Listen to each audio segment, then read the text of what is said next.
ما تمنون أنتم تخلقونه أم نحن الخالقون نحن قدرنا بينكم الموت وما نحن مسبوقين على أن نبدل أمثالكم وننشأكم فيما لا تعلمون ولقد علمتم النشأة الأولى فلولا تذكرون أفرأيتم ما تحرثون أنتم تزرعونه أم نحن الزارعون لو نشاء لجعلناه طعاما فظلتم تفكهون إنا لمغرمون بل نحن محرومون أفرأيتم الماء الذي تشربون أنتم أنزلتموه من المزن أم نحن المنزلون لو نشاء جعلناه أجاجا فلولا تشكرون أفرأيتم النار التي تورون أنتم أنشأتم شجرتها أم نحن المنشئون نحن جعلناها تذكرة ومتاعا للمقوين فسبح باسم ربك العظيم فلا أقسم بمواقع النجوم إنه لقسم لو تعلمون عظيم إنه لقرآن كريم في كتاب مكنون لا يمسه إلا المطهرون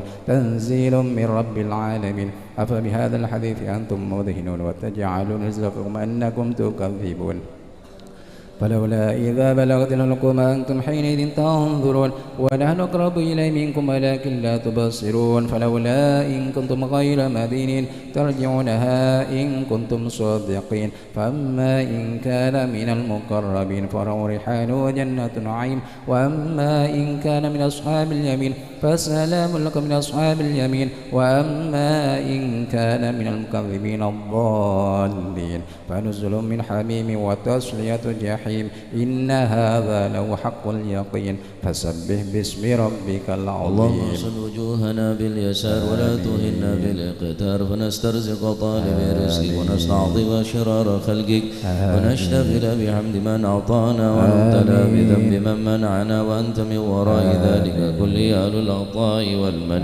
اللهم كما سنت وجوهنا لسجود الله لك فسننا للحاجة إلا إليك بجودك وكرمك وفضلك يا أرحم الراحمين يا أرحم الراحمين يا أرحم الراحمين أغننا بفضلك عمن سواك وصلى الله على سيدنا محمد النبي الأمي وعلى آله وصحبه الحمد لله رب العالمين سر الفاتحة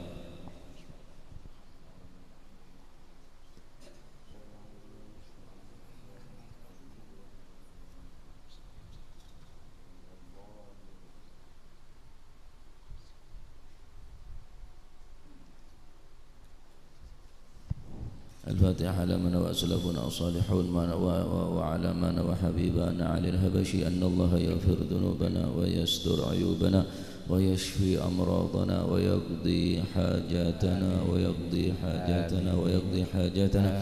وحاجات المسلمين أجمعين أن الله يسر كل أمورنا أمور الدنيا والآخرة وإلى حضرة النبي محمد صلى الله عليه وسلم سر الفاتحة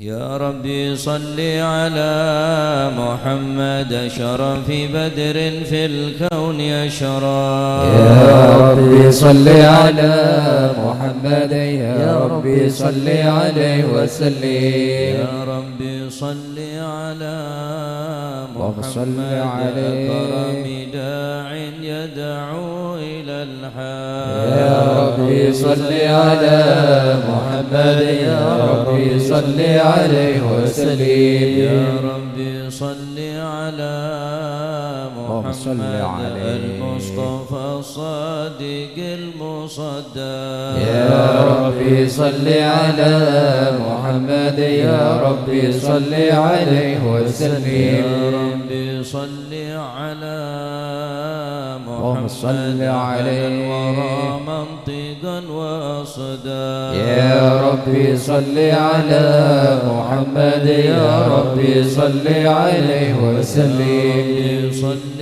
على محمد ظالما بالتقى تحقق يا ربي صل على محمد يا ربي صل عليه وسلم يا ربي صل على محمد من بالسخاء والوفاء تخلى يا ربي صل على محمد محمد يا ربي صل عليه وسلم صل على محمد وجمع من الشمل ما تفرق يا ربي صل على محمد يا ربي صل عليه وسلم صل على محمد صل عليه وسهل ما قد تعود يا ربي صل على محمد يا ربي صل عليه وسلم صل على محمد صل عليه من الخير كل مغلى يا ربي صل على محمد يا ربي صل عليه وسلم صل على محمد صل عليه ومن بالنبي تعلى يا ربي صل على محمد يا ربي صل عليه وسلم ربي صل على محمد صل عليه ومن للحبيب عشا يا ربي صل على محمد يا ربي صل عليه وسلم ربي صل على محمد صل عليه ومن بحبل النبي توثى يا ربي صل على محمد يا ربي صل عليه وسلم ربي صل على محمد صل عليه صل عليه وسلم يا ربي صل على محمد يا ربي صل عليه وسلم اللهم صل وسلم وبارك عليه. أعوذ بالله من الشيطان الرجيم. بسم الله الرحمن الرحيم. إنا فتحنا لك فتحا مبينا ليغفر لك الله ما تقدم من ذنبك وما تأخر ويتم نعمته عليك ويهديك صراطا مستقيما. صلى الله عليه. وينصرك الله نصرا عزيزا. صلى الله عليه. جاءكم رسول من أنفسكم عزيز عليه ما عنتم حريص عليكم بالمؤمنين رؤوف رحيم. يا رحيم. فإن تولوا فقل حسبي الله حسبي الله لا إله إلا هو عليه توكلت وهو رب العرش العظيم. يا عظيم. إن الله وملائكته يصلون على النبي يا أيها الذين آمنوا صلوا عليه وسلموا تسليما. اللهم صل وسلم وبارك عليه. السلام عليك زين الأنبياء. السلام عليك السلام عليك أتقى الأتقياء. السلام عليك السلام عليك زين الأنبياء. السلام عليك السلام عليك أتقى الأتقياء. السلام عليك أصفى الأصفياء. السلام عليك السلام عليك أزكى الأزكياء. السلام عليك السلام عليك السلام عليك يا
صل وسلم وبارك عليه. اللهم صل وسلم وبارك عليه وعلى آله.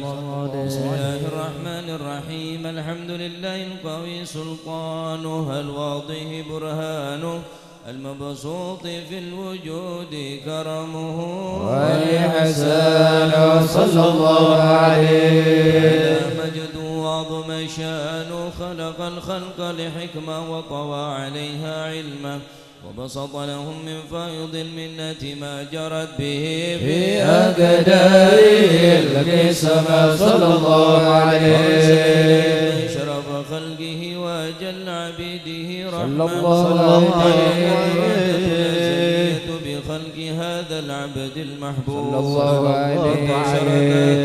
شرفه في عوالم الشهادة والغيوب صلى الله عليه. فما جل هذا المن الذي تكرم به المن صلى الله عليه. هذا الفضل الذي برز من حضرة الإحسان صورة كاملة ظهرت في هيكل محمود صلى الله عليه. بوجودها كناف الوجود، وبرزت برد العوالم بطراز التكريم. اللهم صل وسلم أشرف الصلاة والتسليم على سيدنا ونبينا محمد الرؤوف الرحيم. اللهم صل وسلم وبارك عليه. اللهم صل وسلم وبارك عليه.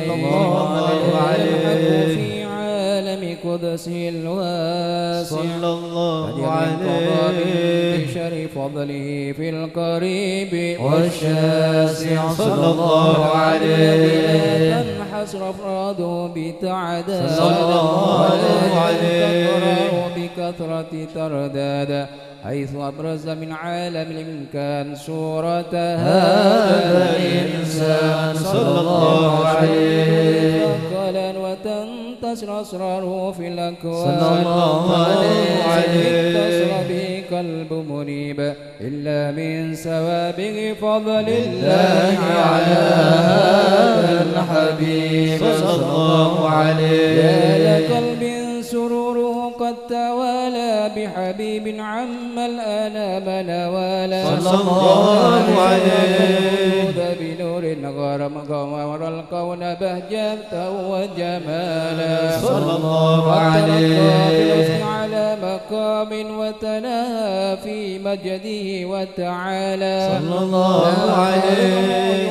في مجتلته بشرا كاملا يزيه الضلال صلى الله عليه. قدرت رفعة في شؤونه وكمالا صلى الله عليه. أبرز من حضرة الامتنان ما يعجز عن وصف اللسان، ويحار في تعكل معانيه الجنان صلى الله عليه. تصمن في عالم البطون والظهور ما ملأ الوجود الخلقي نور صلى الله عليه. إله كريم بشرتنا آياته في الذكر الحكيم ببشارة لقد جاءكم رسول من أنفسكم عزيز عليه ما عنتم حريص عليكم بالمؤمنين رؤوف رحيم. يا رحيم. هذه البشارة وتلقاها بقلب سليم فقد هدي إلى صراط مستقيم. اللهم صل وسلم أشرف الصلاة والتسليم على سيدنا ونبينا محمد الرؤوف الرحيم. اللهم صل وسلم وبارك عليه. وسلم وبارك عليه. اللهم صل وسلم وبارك عليه. وأشهد وأشهد أن لا إله إلا الله وحده لا شريك له شهادة تعرب بها اللسان صلى الله عما عليه تضمنه الجنان من التصديق بها والإذعان صلى الله عليه تثبت بها في الصدور من الإيمان قواعده وتلوح على أهل اليقين من سر ذلك الإذعان والتصديق شواهد صلى الله عليه. وأشهد أن سيدنا محمدا العبد الصادق في قوله وفعله صلى الله والمبلغ عن الله ما أمره بتبليغه بخلقه من فرده ونفله عبد أرسله الله للعالمين بشيرا ونذيرا صلى الله عليه. فبلغ الرسالة وأدى الأمانة صلى الله وهدى الله عليه. به من الأمة بشرا كثيرا صلى الله فكان في عليه. ظلمة الجهل للمستبشرين سراجا وقمرا منيرا صلى الله عليه. أعظمها من منة تكرم الله بها على البشر صلى الله عليه. وما أوسعها من نعمة انتشر سرها في البحر والبر.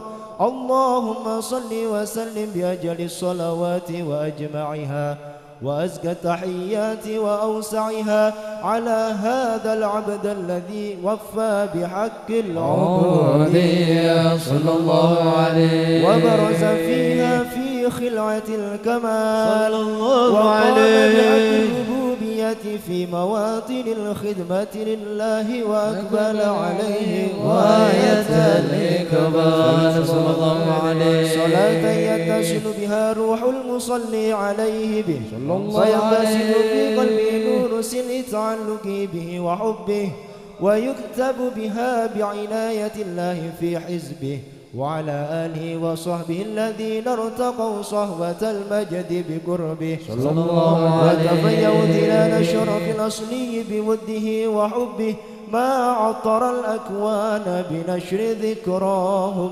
نسيم. اللهم صل وسلم أشرف الصلاة والتسليم على سيدنا ونبينا محمد الرؤوف الرحيم. اللهم صل وسلم وبارك عليه. اللهم صل وسلم وبارك عليه وعلى آله.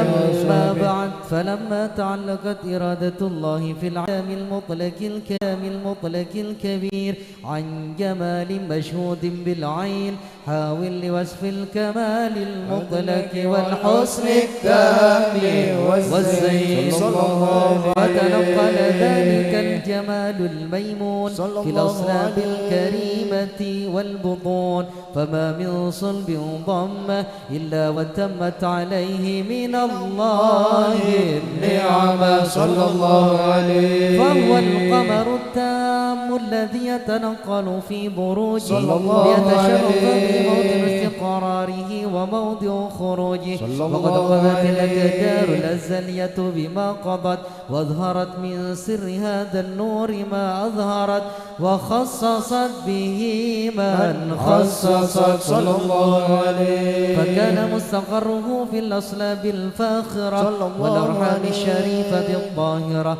حتى برز في عالم الشهادة بشرا لا كالبشر صلى الله ونورا عليه. حيرا أفكار ظهوره وبهر صلى الله فتعلقت عليه. همة الراكم لهذه الحروف بأن يركم في هذا القرطاس ما هو لديه من عجائب ذلك النور معروف صلى الله عليه. وإن كانت الألسن لا تفي بعشر عشر أوصاف ذلك الموصوف صلى الله عليه. تشويقا للسامعين من خواص المؤمنين وترويحا للمتعلقين بهذا النور المبين صلى الله عليه. وإلا فأن تعرب الأقلام عن شؤون خير الأنام صلى الله ولكن هزني عليه. إلى تدوين ما حفظت من سر أشرف المخلوقين وما أكرمه الله به في مولده من الفضل الذي عم العالمين صلى الله عليه. وبقيت رايته في الكون منشورة على مر الأيام والشهور والسنين داعي التعلق بهذه الحضرة الكريمة ولعجة الشوق إلى سمع أوصافها العظيمة، ولعل الله ينفع به المتكلم والسامع ويدخلان في شفاعة هذا النبي الشافع ويتروحان بروح ذلك النعيم. اللهم صل وسلم أشرف الصلاة والتسليم على سيدنا ونبينا محمد الرؤوف الرحيم. اللهم صل وسلم وبارك عليه. صلاة الله على طه اليماني شفيع الخلق في يوم القيامة. صلاة الله على طه اليماني شفيع الخلق في يوم القيامة. صلاة الله على طه اليماني شفيع الخلق في يوم القيامة. صلاة الله على طه اليماني شفيع الخلق في يوم القيامة. فالذي أهوى دعاني وأبدى لي من البشرى علامة وأبدى لي غمضة المعاني يقينا عندما كشف اللثام يقينا عندما كشف اللثام. صلاة الله على طه اليماني شفيع الخلق في يوم القيامة. صلاة الله على طه اليماني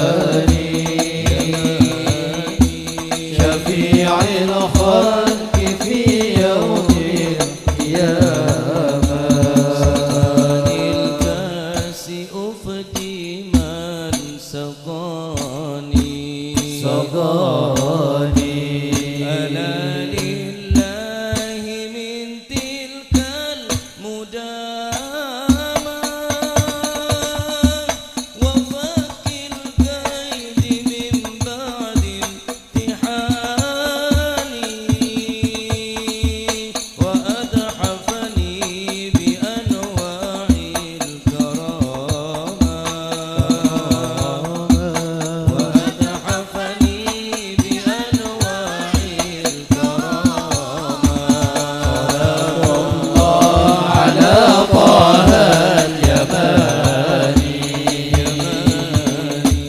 شفيع الخلق في يوم القيامة. صلاة الله على طه اليماني شفيع الخلق في يوم القيامة. في الهوى قصدي وشاني على ورع وجنبني الملامة مضى في العلم والتقوى زماني وفي الأخرى إلى دار المقامة وفي الأخرى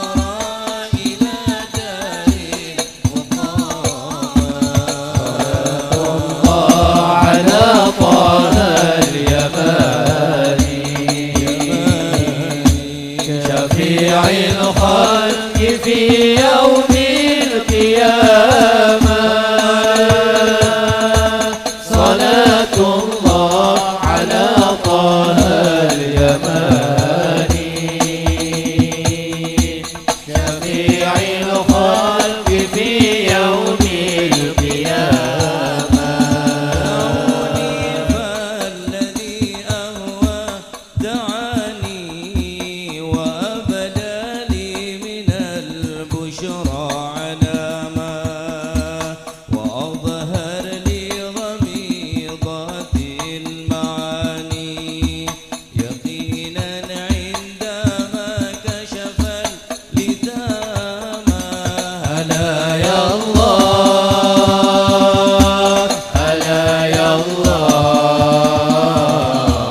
حبيبي يا رسول الله ألا يا الله ألا يا الله ألا يا الله سقاني الكاس أفدي من سقاني ألا لله من تلك المدامى وفك الكيد من بعد امتحاني وأتحفني بأنواع الكرامة ألا يا الله ألا يا الله حبيبي يا رسول الله ألا يا الله ألا يا الله ألا يا الله وأوضع في الهوى جسدي وشاني على ورع وجنبني الملامة مضى في العلم والتقوى زماني وفي الأخرى إلى دار الكرامة ألا يا الله ألا يا الله حبيبي يا رسول الله ألا يا الله ألا يا الله ألا يا الله حضرناهم على خمر ديالي عليهم أمطرت تلك الغمامة وهم في سبر ما شهدوا لساني وبينهم من المولى علامة ألا يا الله ألا يا الله حبيبي يا رسول الله ألا يا الله ألا يا الله ألا يا الله سمعهم إلى دار الجنان وفقين النبي أهل الزعامة عليه الله صلى كل آن على ما سجع جمر الحمامة ألا يا الله ألا يا الله حبيبي يا رسول الله ألا يا الله ألا يا الله ألا يا الله إلى دار الجنان عداكين النبي على الزعامة عليه الله صلى كل آن وآل ما سجع جمر الحمامة ألا يا الله ألا يا الله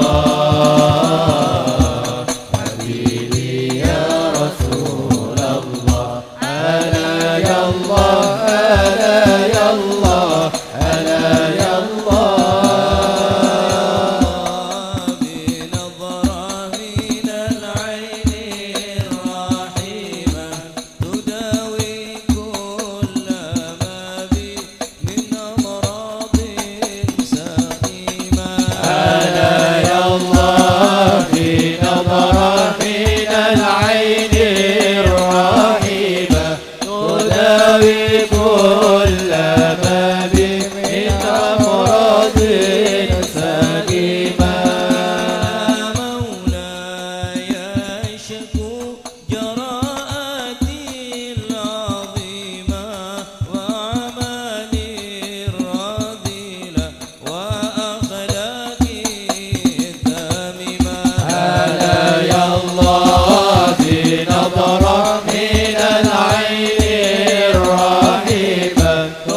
تداوي كل ما بي من أمراض سقيمة.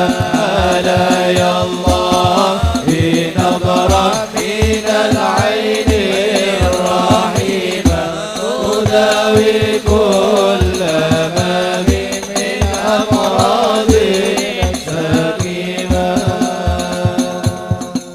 اللهم صل وسلم وبارك عليه. اللهم صل وسلم وبارك عليه.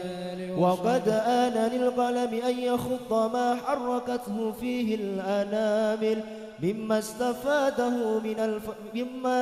استفاده الفهم من صفات هذا العبد المحبوب الكامل صلى الله عليه وشمائله التي هي أحسن الشمائل. وهنا حسن أن نثبت ما بلغ إلينا في شأن هذا الحبيب من أخبار وآثار ليتشرف بكتابة القلم والقرطاس وتتنزه في حدائه الأسماء والأبصار. صلى الله عليه. وقد بلغنا في الأحاديث المشهورة أن أول شيء خلقه الله هو النور المودع في هذه السورة صلى الله عليه. فنور هذا الحبيب من أول مخلوق برز في العالم ومنه تفرع الوجود خلقا بعد خلق فيما حدث وما تقدم. صلى الله عليه. وقد أخرج عبد الرزاق بسنده عن جابر بن عبد الله الأنصاري رضي الله عنهما قال قلت يا رسول الله بأبي وأمي أخبرني عن أول شيء خلقه الله قبل الأشياء. صلى الله عليه. قال يا جابر إن الله خلق قبل الأشياء نور نبيك محمد صلى الله عليه وسلم.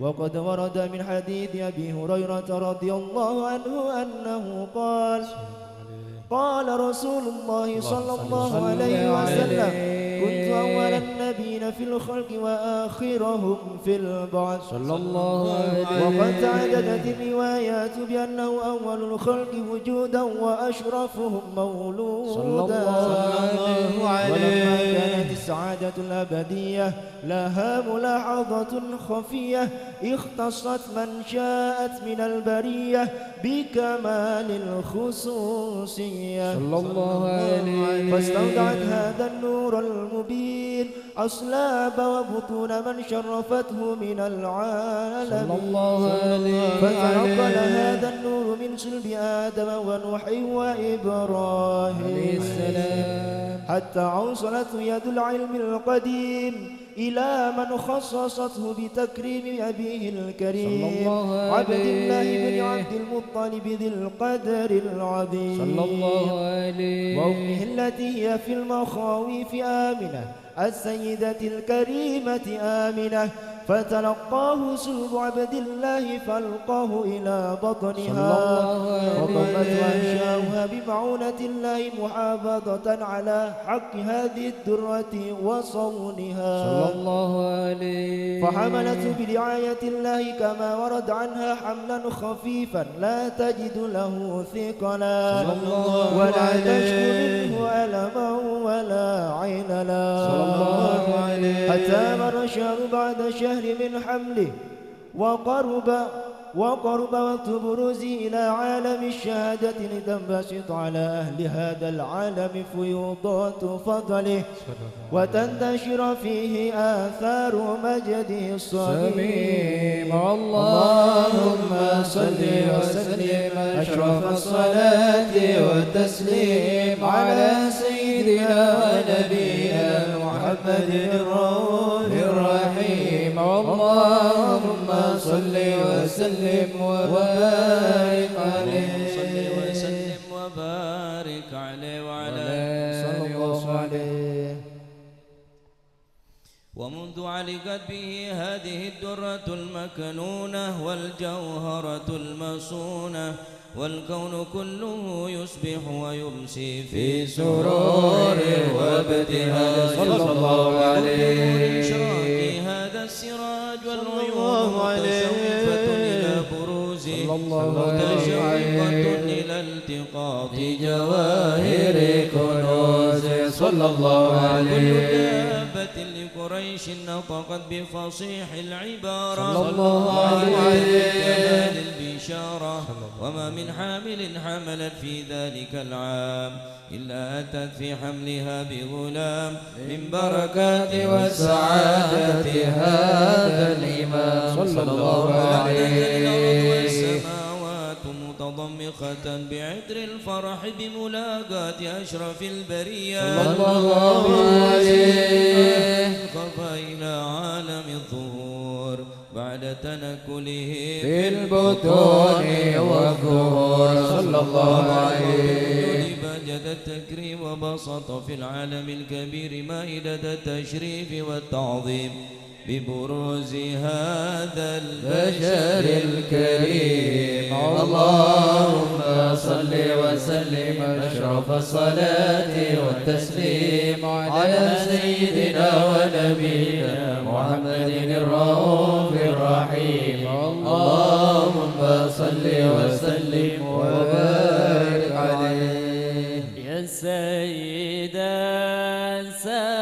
السادات يا باب الحماك، يا سيد السادات يا باب الحماك، يا من على يا من على يا من على الرسل الكرام تقدم. يا سيد السادات يا باب الحمى، يا سيد السادات يا باب الحمى، يا من على يا من على يا من على الرسل الكرام تقدم. الزمان بمدح طه واكتسى وصف الزمان بمدح طه واكتسى عزا وإجلالا عزا وإجلالا عزا وإجلالا وزاد تكرما. يا سيد السادات يا باب الحمى، يا سيد السادات يا باب الحمى، يا من على يا من على يا من على الرسل الكرام تقدم. بطلعة بدر بحر الوفاء، وجرى بطلعة بدره بحر الوفاء، وجرى بطلعة بدر بحر الوفاء، وجرى بطلعة بدره بحر الوفاء، وشدى زمان وشدى زمان بمادي وترنما. يا سيد السادات يا باب الحمى، يا سيد السادات يا أباك فالحماية من على الرسل الكرام تقدما. اللهم صل وسلم وبارك عليه وعلى آله. فحين قرب أوان وضع هذا الحبيب أعلنت السماوات والأرض ومن فيهن بالترحيب صلى الله عليه على أهل الوجود تسج والسنة الملائكة بالتبشير للعالمين تعج. سبحان الله والحمد لله ولا إله إلا الله والله أكبر. سبحان الله والحمد لله ولا إله إلا الله والله أكبر. سبحان الله والحمد لله ولا إله إلا الله والله أكبر. والقدرة كشفت قناع هذا المستور يبرز نوره كاملا في عالم الظهور نورا فاق كل نور. صلى الله وفد عليه الحق حكمه على من أتم الله عليه النعمة من خواص الأمة يحضر عند وضعه أمة تأنيسا لجنابها المسعود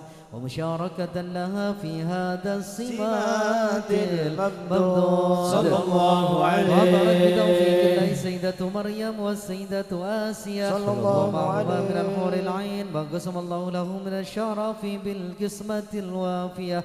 فأتى الوقت الذي رتب الله على حضوره وجود هذا المولود صلى الله عليه من النور عن عمود وبرز الحامد المحمود مذعنا لله بالتعظيم والسجود. صلى الله على محمد صلى الله عليه وسلم.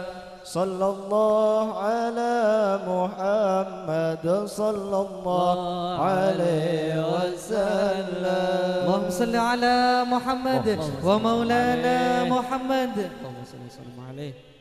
Hadirkan Rasulullah. Jaga je senek-genek berkhusyuk. Asyraqa al-kaunu ibtihajan biwujudil Mustafa Ahmad wa li ahli al-kauni unsun Ya Rasulullah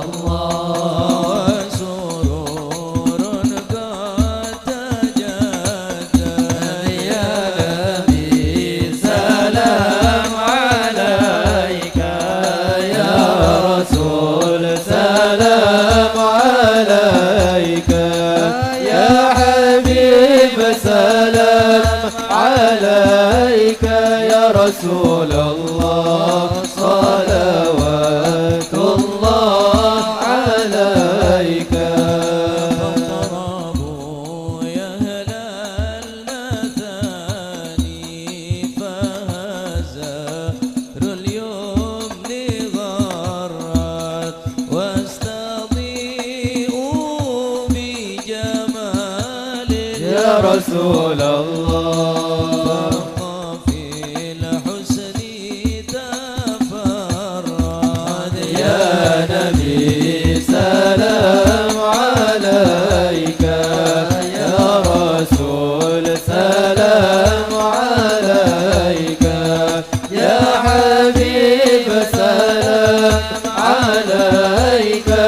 رسول الله صلوات الله عليك.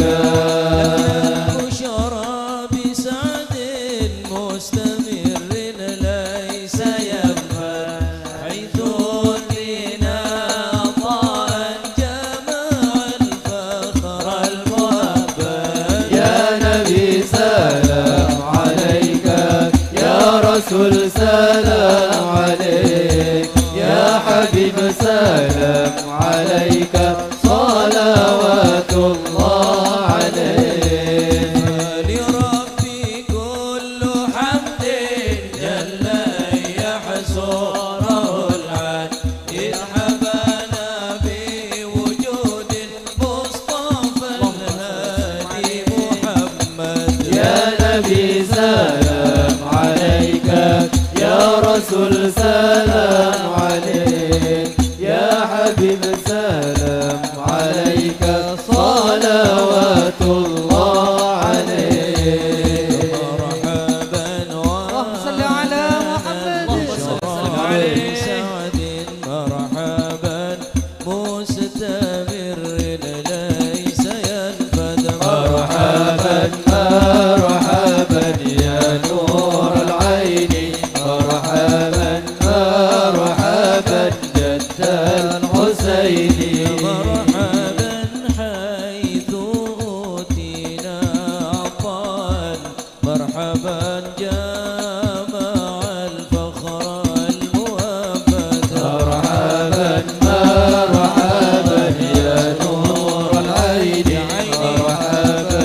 مرحبا جد الحسين اللهم صل على محمد كل حمد مرحبا مرحبا جل أن يحصره العالم الله مرحبا مرحبا مرحبا يا نور العين مرحبا مرحبا مرحبا جد الحسين الله مرحبا مرحبا إذا حبانا بوجود مرحبا مرحبا المصطفى الهادي محمد الله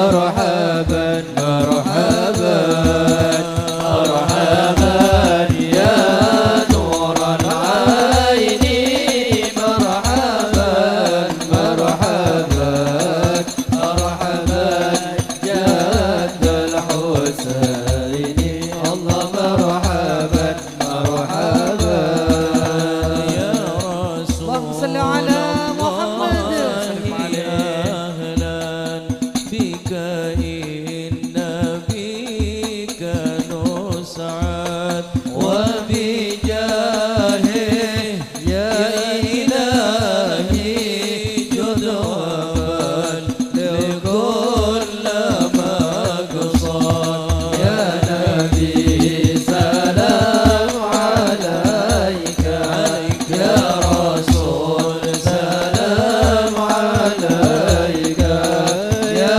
حبيب سلام عليك صلوات الله عليك واهدنا نهج سبيلي كي به نسعد ونرشد ربي بلغنا بجاهه في جواره غير مقعد يا نبي سلام عليك يا رسول سلام عليك يا حبيب سلام عليك صلوات الله عليك صلاة الله تغشى يا الله أشرف الرسل محمد يا الله ربي فاغفر لي ذنوبي يا الله ببركة الهادي محمد يا الله سلام مستمر يا الله كل حين يتجدد يا الله ربي فاغفر لي ذنوبي يا الله ببركة الهادي محمد يا الله اللهم صل على محمد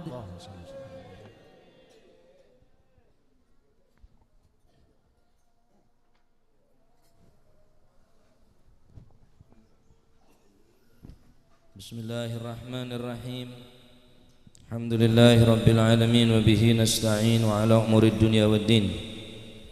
Wassalatu wassalamu ala ashrafil anbiya wal mursalin Sayyidina Maulana Muhammadin wa ala alihi wa sahbihi ajma'in.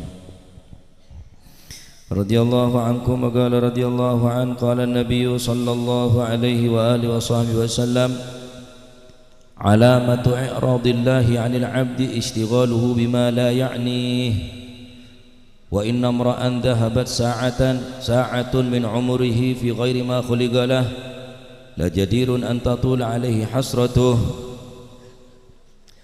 Wa qala Rasulullah sallallahu alaihi wasallam man jawaza al-arba'in wa lam yaghlib khairuhu ala syarri falyatajahhaz ila an-nar ila akhir ma qala radhiyallahu anhu wa ardhah. Nabi sallallahu alaihi wa alihi wasallam bersabda, alamatu i'radillahi 'anil 'abdi, tanda-tanda berpalingnya Allah subhanahu wa ta'ala 'anil 'abdi dari seorang hamba. Dalam arti berpaling, Allah tidak pernah memandang seorang hamba tadi itu adalah dengan pandangan kasih sayang, dengan pandangan rahmat. Allah tidak pernah memandang seorang hamba tersebut dengan pandangan taufik, hidayah, ma'unah, maghfirah. Apa tandanya? Ishtighaluhu bima la ya'nihi. Orang tadi itu disibukkan dengan melakukan sesuatu yang tidak pantas baginya. Bukan tidak boleh, tidak pantas untuk dilakukannya, tetapi orang tersebut melakukan, bahkan sibuk dengan melakukannya. Ini pertanda bahwa Allah subhanahu wa ta'ala berpaling daripada seorang hamba. Kita bisa bayangkan gambarannya ketika seorang bapak dan seorang ibu berpaling daripada seorang anak, maka anak tadi itu tidak akan berani pulang ke rumah karena bapaknya berpaling. Seorang guru berpaling daripada murid, maka murid tidak berani untuk masuk kelas karena guru marah berpaling daripada murid. Seorang kuli atau bawahan tidak berani masuk kantor karena atasannya berpaling darinya.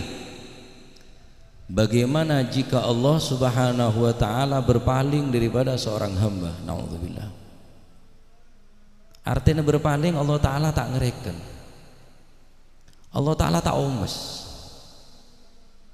Manosabai bapak tak omes ke anak, maka anak gelak merasa melas walaupun andik bapak, tapi bapak tak omes, bapak tak anda berpaling daripada anak karena mungkin satu kesalahan, setek yang ke sesuatu yang salah, padahal raja mengkuring sepon. Begitu pula seorang hamba, tanda-tandanya Allah subhanahu wa ta'ala berpaling darinya, istighaluhu bima la ya'nihi, selalu melakukan perbuatan yang tidak pantas untuk dilakukan. Bukan tidak dibolehkan.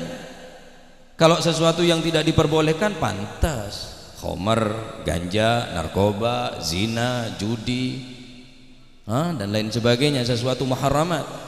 Wah niki benih perkara saya larang, perkara saya tak pantas saya lakoni. Sampean muka HP siang malam ini apa perlu? Kira-kira mau pacar untuk keperluan kan hanya sekadar. Nah, terus berapa kali boleh sampean muka Al-Quran? Berapa juz searena? Berapa lemper searena? Berapa kali istighfar? Berapa kali sholawat? Begitu banyak waktu yang terbuang sia-sia tanpa ada isi sama sekali. La dunya wala akhirah. Tanda-tanda berpalingnya Allah subhanahu wa ta'ala selalu disibukkan dengan sesuatu yang tidak pantas untuk dilakukan oleh seorang yang beriman kepada Allah subhanahu wa ta'ala.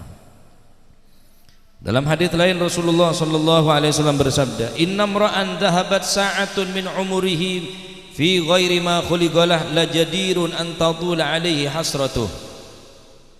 Sesungguhnya seseorang yang telah berlalu darinya sa'atun, sesaat, sekejap sesaat nih.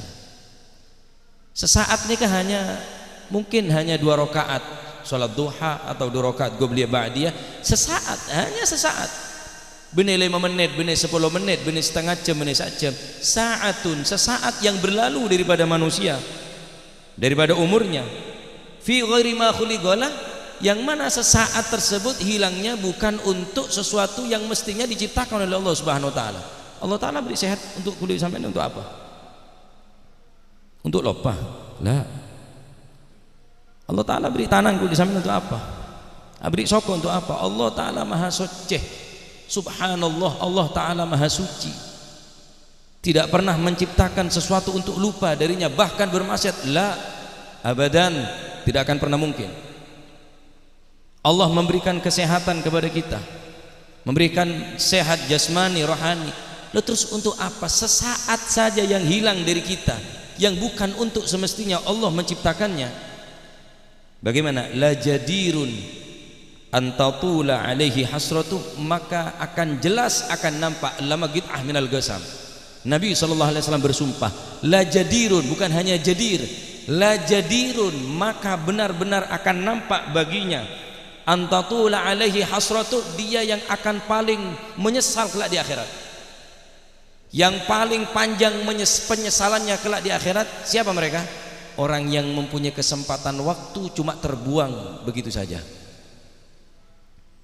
Teisen sholawat, teisen Al-Quran, teisen istighfar. Leh, orang yang seterusnya nggak sampai banyak di rumah sakit. Orang yang seterusnya ngeding nggak sampean nikah. Andai kata eporop dunia ben saya pokok engkau bisa ngeding sempurna normal, begitunya. Berapa orang yang seterusnya hatta merepat, seterusnya hatta betenah. Tapi kalau panjenengan la ilmu wala ibadah berlalu. Mari maghrib merung, mari isya merung, terus sampai para subuh. Pagi wis ayo karena umur res, pecerek ke umur, yang pelit ke umur, bakhil.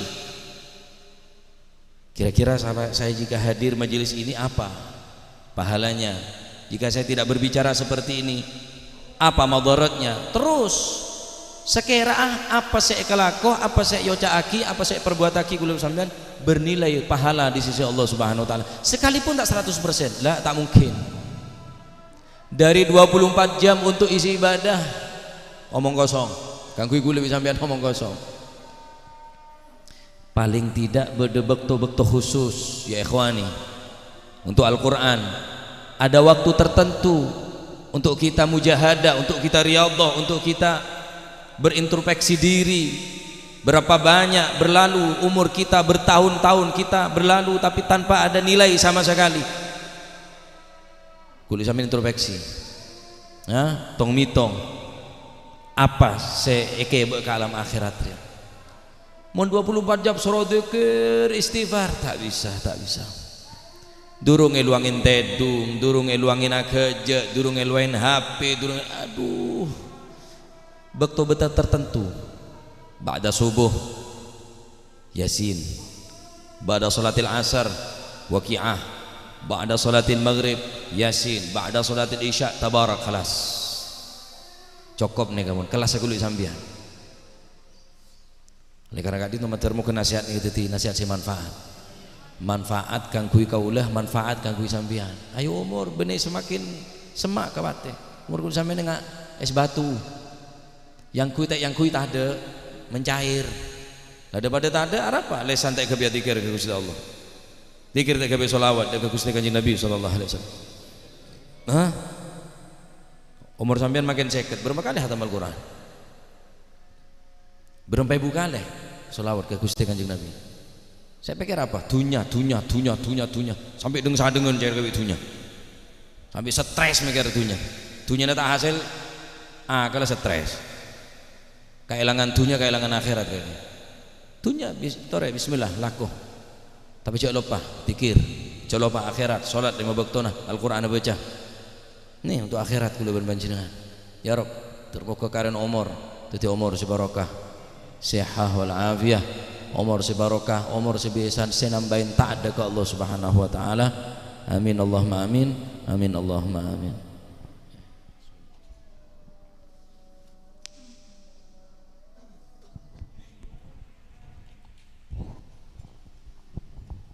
Bismillahirrahmanirrahim. Alhamdulillahirabbil alamin. Hamdan yuafi ni'amahu yukafi mazidah ya rabbana lakal hamdu kama yanbaghi li jalali wajhika wa 'azimi sultanik. Allahumma salli wa sallim ala sayyidina Muhammadin fil awwalin wal akhirin wa salli wa sallim ala sayyidina Muhammadin fi kulli waqtin wa hin wa salli wa sallim ala sayyidina Muhammadin fil mala'il a'la ila yaumiddin wa salli wa sallim ala sayyidina Muhammadin wa ala alihi wa sahbihi ajma'in. Walamma nadama al-fikru min darari al-awsaf al-muhammadiyati uquda tawajjahtu ila Allah mutawassilan bi sayyidi wa habibi Muhammadin sallallahu alaihi wasallam ay yaj'ala sa'yi fihi mashkuran wa fi'li fihi mahmuda ويكتب عملي في الأعمال المقبولة والتوجه في التوجهات الخالصة والصلات الموصولة. اللهم يا من إليه تتوجه الآمال فتعود ظافرة وعلى باب عزته تحط الرحال فتغشاها منه الفيوضات نتوجه إليك بأشرف الوسائل لديك سيد المرسلين عبدك الصادق الأمين سيدنا محمد الذي عمت رسالته العالمين أن تصلي وتسلم على تلك الذات الكاملة مستودع أمانتك وحفيظ سرك وحامل راية دعوتك الشاملة الأب الأكبر المحبوب لك والمخصص بالشرف الأفخر في كل موطن من مواطن الكرب ومظهر قاسم إمدادك في عبادك وساقي كؤوس إرشادك لأهل ودادك سيد الكونين وأشرف الثقلين العبد المحبوب الخالص المخصوص منك بأجل الخصائص. اللهم صل وسلم عليه وعلى آله وأصحابه وأهل حضرة اقترابه من أحبابه. اللهم إنا نقدم إليك جاه هذا النبي الكريم ونتوسل إليك بشرف مقامه العظيم أن تلاحظنا في حركتنا وسكناتنا بعين عنايتك وأن تحفظنا في جميع أطوارنا وتقلباتنا بجميل رعايتك وحسين وقايتك وأن تبلغنا من شرف القرب إليك وإلى هذا الحبيب غاية آمالنا وتتقبل منا ما تحركنا فيه من نياتنا وأعمالنا وتجعلنا في حضرة هذا الحبيب من الحاضرين وفي طرائق اتباعه من السالكين ولحقك وحقه من المؤدين ولعهدك من الحافظين.